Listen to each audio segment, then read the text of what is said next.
Welcome to Drawn Peak, the channel where learning has a new look.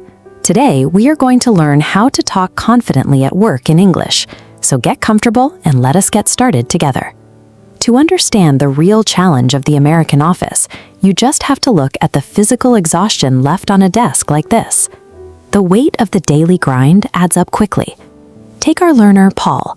He just survived a grueling 3-hour meeting with his imposing boss, Mr. Henderson, trying to parse through a massive, numbers-heavy report. As soon as he steps out of that meeting, he runs directly into the conflicting dynamics of his own team.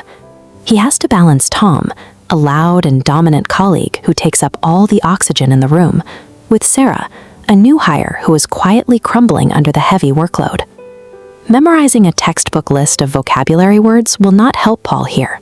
Surviving an environment like this requires situational English, the precise phrases needed to de-escalate tension, manage personalities, and navigate the specific friction of a modern office. We start with a concept called managing up, which comes into play the moment you approach your boss's door. When nerves take over, people often rely on overly casual greetings like, "What's up?" or use clumsy phrasing to ask for more time on a project. But stepping into a leadership space requires a professional pivot. You greet them with a clear, "How are you today?" And if you need an extension, confidently ask to adjust the timeline based on project needs. Once you leave the boss's office, the language shifts again to handle lateral peers. Down the hall, Sara and Tom are dealing with major friction because their communication styles are completely misaligned. To manage a dominant talker like Tom, you deploy the mechanics of American small talk as a buffer. You use polite but firm interruptions to keep the conversation moving and ensure everyone gets a chance to speak. Then you focus on the quieter colleagues. Paul uses a tactical social gesture, bringing coffee and a cookie, paired with one of the most effective, caring phrases in the workplace. "Do you need a hand with anything?"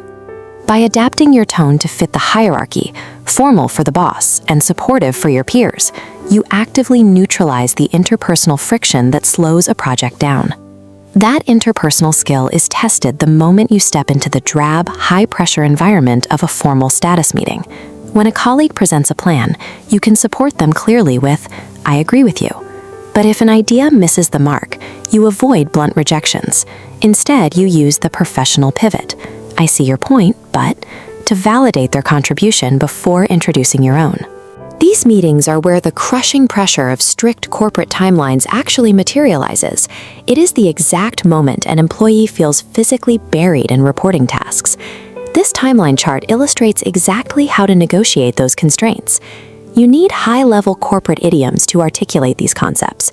You work to meet the deadline, and if you can't solve a problem immediately, you offer to circle back later, all while prioritizing tasks that actually move the needle. Deploying these protocols allows an employee to negotiate their own schedule and clarify expectations, providing a structured way to handle a heavy workload. To see how this language functions as a system, let's step back and look at the exact mechanics on the board. This node map links 10 terms to efficiency: time management, deadline, follow-up, collaboration, delegate, feedback, collaborate, workload, initiative, agenda, professionalism. In natural phrasing, a blunt "you are wrong" becomes "I'm not sure about that." "I am fine" becomes "overwhelmed."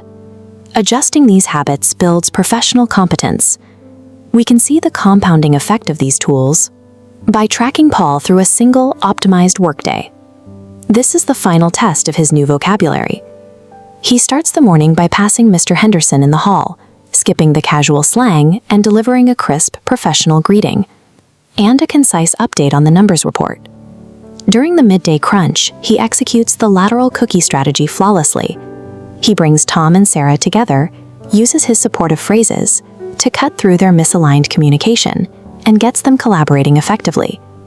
By leveraging the right time management idioms, Paul wraps up his reporting tasks, easily meets Mr. 5 p.m. deadline, and earns a clear nod of approval from his boss before logging off. He succeeded because he realized that communication is not about achieving perfect grammar.